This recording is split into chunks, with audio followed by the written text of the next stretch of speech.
Hello friends, आपका अपना YouTube channel civilian 2.0 में फिर से स्वागत है। मैं आपके लिए फिर से एक छोटा सा वीडियो लेक्चर लेकर आई हूँ, जिसमें कि हम बाबर के इतिहास के बारे में जानेंगे, मुगल काल के बारे में जानेंगे। पिछले वीडियो लेक्चर में दोस्तों हमने आपको बाबर के जो भी कहानियां थी, इतिहास थी, उसके बारे में हमने आपको अच्छे से समझा दिया था। इस वीडियो लेक्चर में हमने आपको नोट डाउन करके बतला देते हैं, जिससे कि आप क्या हो जाएगी, आसानी से लिख कर पढ़कर इसको समझ के आप एग्जाम में आसानी से प्रश्न का उत्तर दे सकेंगे। तो दोस्तों आइए हम इस वीडियो लेक्चर को शुरू करते हैं। बाबर की सारी बातों को हम जानते हैं कि बाबर का जन्म कहाँ हुआ था, कब हुआ था, कहाँ, और उनके माता पिता का क्या नाम था, उसकी क्या क्या इतिहास थे, कब युद्ध किससे लड़ा और कहाँ कहाँ जीत हासिल की, इन सारी चीजों के बारे में हम देखते हैं। दोस्तों शुरू करते हैं। मुगल काल में कौन कौन आते हैं? तो पहले शासक कौन, इसके प्रारंभ कौन करता है? तो बाबर। कौन करते हैं दोस्तों? बाबर का बेटा क्या होता है? सबसे बड़ा बेटा हुमायूं होता है। हुमायूं का बेटा कौन होता है? अकबर। उसके बाद गद्दी पे कौन बैठता है? अकबर। उसके बाद नेक्स्ट कौन होता है? जहांगीर। उसके बाद शाहजहां। उसके बाद लास्ट में औरंगजेब। ये सारे क्या होते हैं? आते जाते हैं लगातार। इनके बेटे अकबर के बेटे जहांगीर, ये सारे ऐसे करके शासन करते हैं। ये क्या है? मुगल काल के शासक हैं। दोस्तों हम शुरू करते हैं बाबर के बारे में। तो बाबर का जन्म कब हुआ था दोस्तों? तो 14 फरवरी 1483 ईस्वी को फरगाना में हुआ था। कहाँ था दोस्तों? 14 फरवरी 1483 ईस्वी में फरगाना में हुआ था। नेक्स्ट दोस्तों उनके पिता का क्या नाम था दोस्तों? तो उनके पिता का नाम था उमर शेख मिर्जा था, जो कि क्या थे? तैमूर के वंशज थे। कैसे? तैमूर के वंशज से थे। उनकी माता का क्या नाम था दोस्तों? तो कुतुलुब निगार खान था, जो कि किसकी वंशज थी? चंगेज खान की वंशज से थे। नेक्स्ट दोस्तों उनकी दादी का क्या नाम था दोस्तों? तो एहसान दौलत बेग। क्या था उनकी दादी का नाम दोस्तों? एहसान दौलत बेग था। नेक्स्ट दोस्तों उनका बाबर का वास्तविक नाम क्या था दोस्तों? तो जहीरुद्दीन मोहम्मद। क्या था दोस्तों? जहीरुद्दीन मोहम्मद। दूसरे दोस्तों की बाबर का अर्थ क्या होता है? तो तुर्की में बाबर का अर्थ क्या होता है दोस्तों? बाग। क्या होता है दोस्तों? बाग। नेक्स्ट यहाँ से 11 वर्ष की उम्र में, जब वो ये हो गया, फिर 11 वर्ष की उम्र में क्या होता है? गद्दी पर बैठता है। कौन? जब इसके पिताजी की मृत्यु हो जाती है, तो ये 11 वर्ष की उम्र में ये इसकी दादी क्या करती है? इसे गद्दी पर बैठा देती है, मिर्जा की उपाधि देती है। ठीक है। नेक्स्ट 1501 ईस्वी में समरकंद जीता। क्या जीता था दोस्तों? युद्ध के दौरान इसने 1501 ईस्वी में समरकंद जीता, जो कि केवल कितने महीने के लिए था? केवल 8 महीने तक इसके पास रहा। फिर 1519 ईस्वी में, कब? 1519 ईस्वी में पहला बाजोर अभियान चलाया। पहला बाजोर अभियान किसने चलाया था? तो 1519 ईस्वी में कौन और किसने चलाया था? बाबर ने, जो उसी समय भेरे के किले को जीता था। जब बाजोर का अभियान चला था, उसी समय किसका किला जीता था दोस्तों? तो भेरा का किले को जीत लिया था, और जिससे लोगों को क्या पता चला कि ये बहुत ही क्या है? ताकतवर है। ये सारी चीजों के बारे में पता चला, क्योंकि उस किला को कोई भी आज तक नहीं जीत पाया था। नेक्स्ट दोस्तों बाबर ने सर्वप्रथम बारूद और तोप का प्रयोग किया था। बारूद और तोप का प्रयोग किसने किया था दोस्तों? तो बाबर ने किया था। नेक्स्ट दोस्तों हम जानेंगे उसका पसंदीदा शहर। तो बाबर का पसंदीदा शहर कौन था दोस्तों? तो काबुल। क्या था दोस्तों? काबुल था। नेक्स्ट दोस्तों भारत में पहली बार तोप का प्रयोग पहली बार किसने किया था? तो बाबर ने किया था। भारत में पहली बार तोप का और बारूद का ये सब का प्रयोग किसने किया था दोस्तों? तो बाबर ने किया था।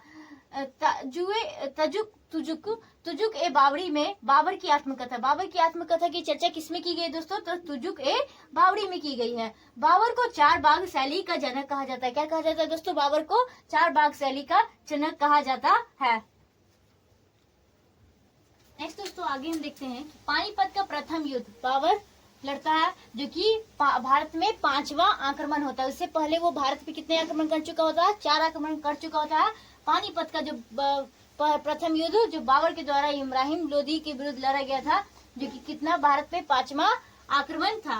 पानीपत के प्रथम युद्ध के लिए बाबर को निमंत्रण किसने दिया था? तो पंजाब के सूबेदार किसने दिया था? दौलत खान लोदी ने। इब्राहिम लोदी के चाचा आलम खान तथा राणा सांगा ने क्या करता है? बाबर को बुलाते हैं। किस लिए? ताकि वो इब्राहिम लोदी से युद्ध करें और उसको जीते, लूट के लेकर जाए। नेक्स्ट दोस्तों हम देखते जाते हैं कि बाबर के द्वारा जितने भी युद्ध जीता गया है, उनकी ट्रिक है। बाबर ने 4 युद्ध लड़ा और 4 युद्ध क्या हुआ? उसने जीता। पहला पानीपत का युद्ध, दूसरा खानवा का, तीसरा चंदेरी का और चौथा घाघरा का। तीसरी दोस्तों एक ट्रिक है, पान खा चांदनी के घर। क्या कहा? पान खा चांदनी के घर। पान खा चांदनी के घर। पान से क्या हो जाएगा? पानीपत, खास है खानवा का युद्ध 1527 में। 1528 में दोस्तों चंदेरी यानी चांदनी और के घर घाघरा, घर से घर यानी घर से घाघरा। तो इस तरह से आप याद कीजिएगा। तो 1526, 27, 1528 और 1529, ठीक है। किसके द्वारा? तो पहला पानीपत का युद्ध किसके द्वारा लड़ा गया था? बाबर और इब्राहिम लोदी के द्वारा के साथ लड़ा गया।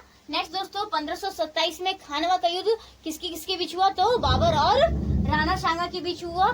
नेक्स्ट दोस्तों चंदेरी का युद्ध किसके बीच हुआ? तो बाबर और मेदिनी राय के बीच हुआ। और नेक्स्ट दोस्तों घाघरा का युद्ध किसके बीच हुआ? तो अफगान और बाबर के बीच हुआ था। इसमें घाघरा के युद्ध में क्या होता है दोस्तों कि ये अफगान को पूरी तरह से नहीं भगा पाता है, जिस कारण से ये क्या होता है, हुमायूं के लिए, जो इसके बेटे हुमायूं के लिए बहुत ही ज्यादा खतरनाक साबित होता है। नेक्स्ट दोस्तों पानीपत का प्रथम युद्ध जीतने के लिए उसने काबुल क्या किया? काबुल के निवासी को जीतने के बाद क्या? जीतने के बाद पानीपत का प्रथम युद्ध जीतने के बाद उसने क्या किया था? काबुल के निवासी को एक एक चांदी के सिक्के दिए थे और जिस कारण उसे कलंदर की उपाधि धारण की। कलंदर का मतलब क्या होता है दोस्तों? दानी। क्या होता है दोस्तों? दानी।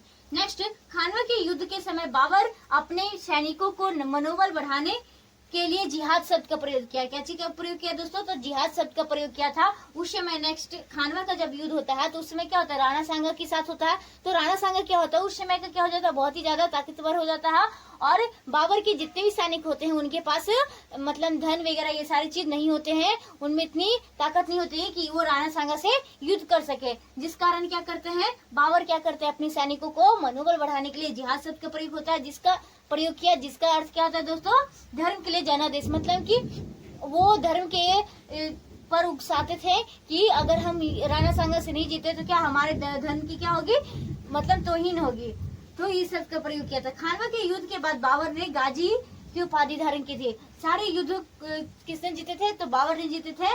और गाजी की उपाधि मतलब गाजी का अर्थ क्या होता है दोस्तों? विजेता। और खानवा के युद्ध जीतने के बाद उसने क्या चीज की उपाधि धारण की? गाजी का उपाधि धारण। तो नेक्स्ट तो आगे हम देखते हैं। खानवा के युद्ध के बाद बाबर ने क्या किया? निर्णय लिया कि वो भारत में रहेगा। कहाँ रहेगा दोस्तों? भारत में। जब पानीपत का प्रथम युद्ध होता है तो क्या होता है दोस्तों कि पानीपत का प्रथम युद्ध होने के बाद वो जीतता है तो वो उसमें निर्णय नहीं करता कि उसे भारत में रहना है कि नहीं रहना है। खानवा के युद्ध के बाद राणा सांगा को जब हरा देता है तब जाके वो उसके बाद खानवा के युद्ध के बाद उसने निर्णय करता है बाबर ने कि वो भारत में रहेगा। 1528 में क्या करता है? चंदेरी का युद्ध लड़ता है। किसको पराजित करता है? मेदिनी राय को पराजित करता है। चंदेरी का युद्ध किसके बीच होता है दोस्तों? तो बाबर और मेदिनी राय के बीच में होता है, जिसमें क्या होती है? मेदिनी राय की हार हो जाती है। नेक्स्ट दोस्तों 1529 में घाघरा का युद्ध बिहार और अफगान को पराजित कर देता है। मतलब घाघरा का युद्ध बाबर जब किससे लड़ता है? बिहार और अफगान से लड़ता है, जिसमें क्या जाती है? बिहार और अफगान की हार हो जाती है और अफगान को क्या होता है? पूरी तरह से खत्म नहीं कर पाता है, जो कि हुमायूं के लिए बहुत ही खतरनाक साबित होता है। नेक्स्ट दोस्तों 26 दिसंबर 1530 ईस्वी को बाबर की मृत्यु हो जाती है। क्या हो जाती है? 26 दिसंबर 1530 में बाबर की मृत्यु हो जाती है और उसे कहा आराम बाग, आगरा में जो स्थित है आराम बाग में क्या किया जाता है? दफनाया जाता है। जबकि बाबर की इच्छा थी कि उसे कहाँ दफनाया जाए? काबुल में दफनाया जाए मरने के बाद। तो इसकी ये इच्छा किसने पूरी करती है? अकबर अपने शासन काल में इसकी बाबर की इच्छा को पूरी करती है और उसके शरीर को कहाँ दफनाते हैं? काबुल में दफनाया जाता है। बाबर ने सड़क मापने के लिए गज ए बावरी, कौन सा? गज ए बावरी नामक माप का प्रयोग करता है। नेक्स्ट तुजुक ए बावरी। तुजुक ए बावरी क्या है दोस्तों? तो जिसमें बाबर की आत्मकथा की चर्चा की गई है। तो उसका फारसी अनुवाद कौन सा? फारसी अनुवाद ही क्या कहलाता है? बाबरनामा कहलाता है। नेक्स्ट बाबर के कितने पुत्र थे दोस्तों? तो 4 पुत्र थे। कितने दोस्तों? 4 पुत्र थे, जिसमें हुमायूं, कमरान और हिंदाल और अस्कर, ये 4 क्या थे? बाबर के पुत्र थे, जिसमें हुमायूं क्या था? सबसे बड़ा पुत्र था। सबसे बड़ा बेटा कौन था? हुमायूं था। जो बाबर के मरने के बाद गद्दी पे कौन बैठता है दोस्तों? तो हुमायूं बैठता है।